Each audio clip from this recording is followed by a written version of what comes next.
লাভালাভি বেশি করবা না, 12 কোটিতে গাছের গোড়া আসতে নানা দেবে, মামু বাড়ি দিল্লি গিয়ে পড়বা, বাংলার জমিনে জায়গা হবে না। এই চট্টগ্রাম থেকে স্বাধীনতার মহান ঘোষক প্রেসিডেন্ট জিয়াউর রহমান সাহেব দিয়েছিলেন, এই চট্টগ্রাম থেকেই ইসলামী রাষ্ট্রের ঘোষণা হবে।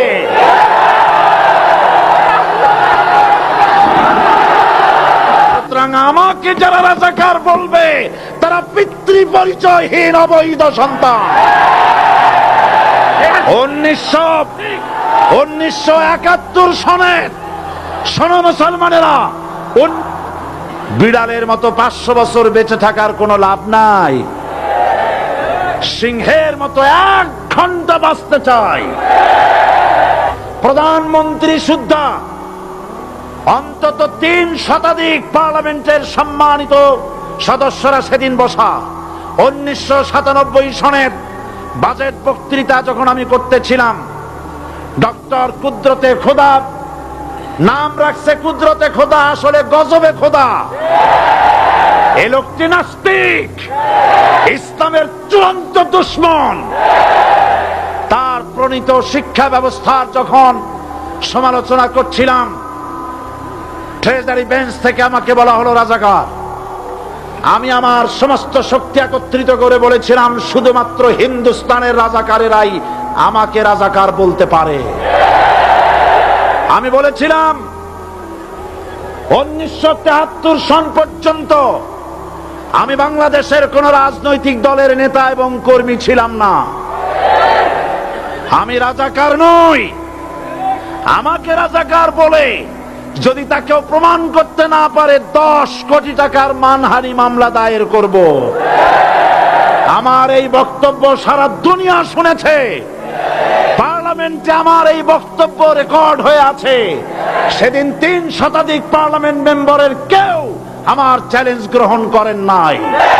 যে কোনো ব্যক্তি পার্লামেন্টে গিয়ে আমার বক্তৃতা দেখে আসতে পারেন। এরপরে 1997 সনের 7 অক্টোবর দৈনিক জনকণ্ঠ পত্রিকা যখন আমার বিরুদ্ধে লিখলো, সেই পত্রিকায় সাইদির ওপেন চ্যালেঞ্জ 8ম পাতা, 1997 7 অক্টোবর, এত বড় 2 কলমে হেডিং। সেখানে আমি বলেছি, বাংলাদেশের সকল সাংবাদিক, গোয়েন্দা বিভাগ, বাংলাদেশের সকল বুদ্ধিজীবীকে আমি আমার পিরোজপুরে আমন্ত্রণ করছি। আমার উপস্থিতিতে যদি কেউ প্রমাণ করতে পারে বাংলাদেশের স্বাধীনতা যুদ্ধের বিরুদ্ধে আমার কোন ভূমিকা ছিল, সজ্ঞানে স্বেচ্ছায় জাতীয় সংসদের সদস্য পদ থেকে পদত্যাগ করব। 3 বছর পার হয়ে গেছে, আজ পর্যন্ত কেউ এই চ্যালেঞ্জের মোকাবেলা করে নাই।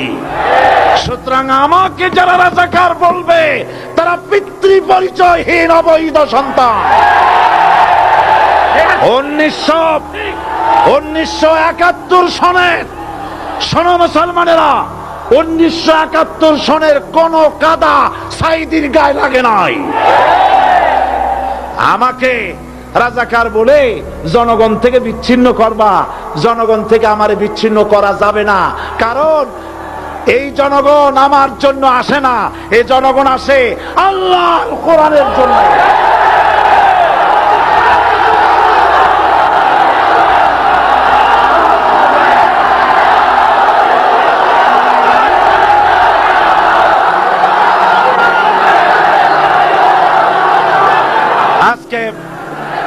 আর যারা ইসলামের কথা বলে, তারাই রাজাকার, তারাই মৌলবাদী। মৌলবাদী বললে আমরা অসন্তুষ্ট হই না, কারণ মৌলবাদী শব্দটা আসছে মূল থেকে। মৌল শব্দ এসেছে মূল থেকে। মূলবাদী তার মানে যারা মূলে আছে। মূল হলো কোরআন, মূল হলো হাদিস, মূল হলেন আল্লাহ, মূল হলেন আল্লাহ রসুল। আমরা আছি মূলে। এখন বলেন তো, মূলের শক্তি বেশি না আগার শক্তি বেশি? আমাদের যারা মৌলবাদী বলে ওরা হলো আগাবাদী। মূলে আছে কত কোটি? 12 কোটি। মূলে আছে কত কোটি? আর আমাদের যারা মৌলবাদী বলে ওই থাকো গাছের আগায়, আমরা মূলে। লাভালাভি বেশি করবা না, 12 কোটিতে গাছের গোড়া আসতে নানা দেবে, মামু বাড়ি দিল্লি গিয়ে পড়বা, বাংলার জমিনে জায়গা হবে না। এ কথা বিশ্বাস করো। বাংলাদেশের মুসলমানদের শরীরে এক বিন্দু রক্ত থাকতে শয়তানের তৈরি করা ধর্মনিরপেক্ষ মতবাদ বাংলার জমিনে কায়েম হতে দেওয়া হবে না, হবে না।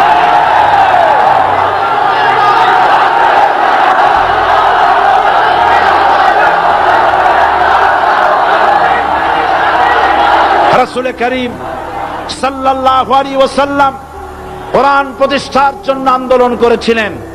আয়াতুল কুরসি আমাদের সে কথাই শিখেছে।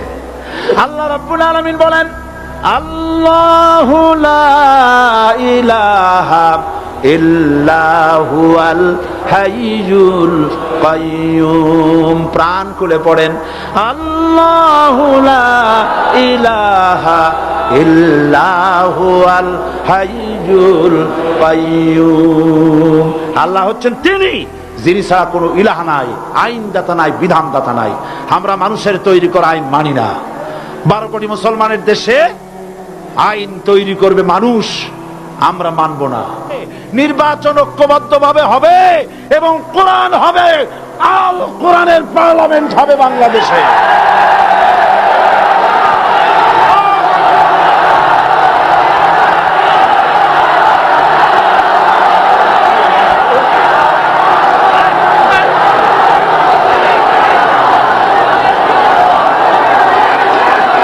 এই চট্টগ্রাম থেকে স্বাধীনতার মহান ঘোষক প্রেসিডেন্ট জিয়াউর রহমান সাহেব দিয়েছিলেন। এই চট্টগ্রাম থেকেই ইসলামী রাষ্ট্রের ঘোষণা হবে।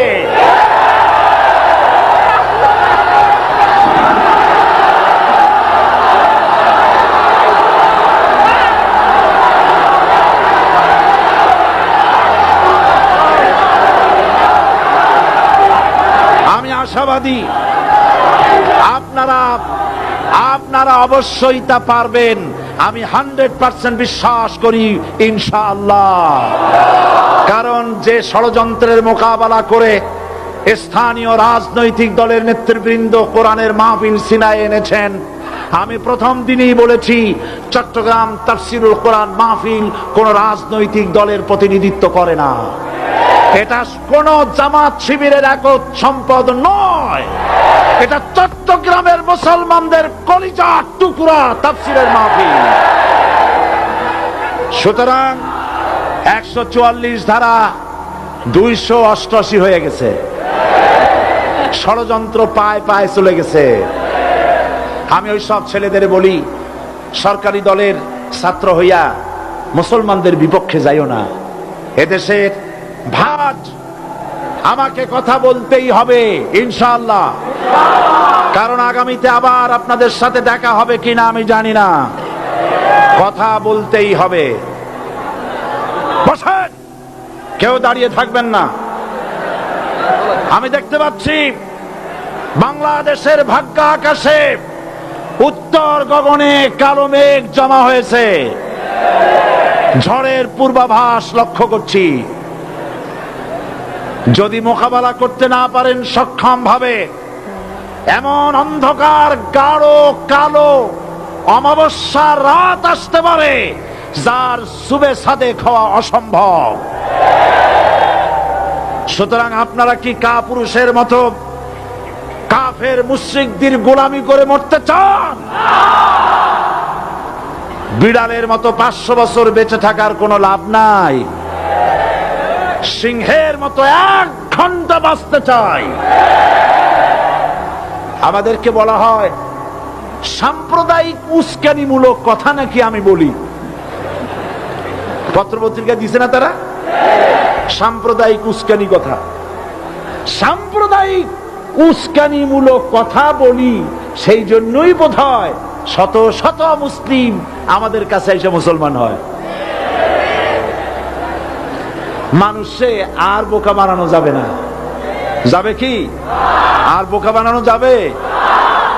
তারপর বলছে কি, এরপরে বলছে আমাকে বলছে রাজাকার।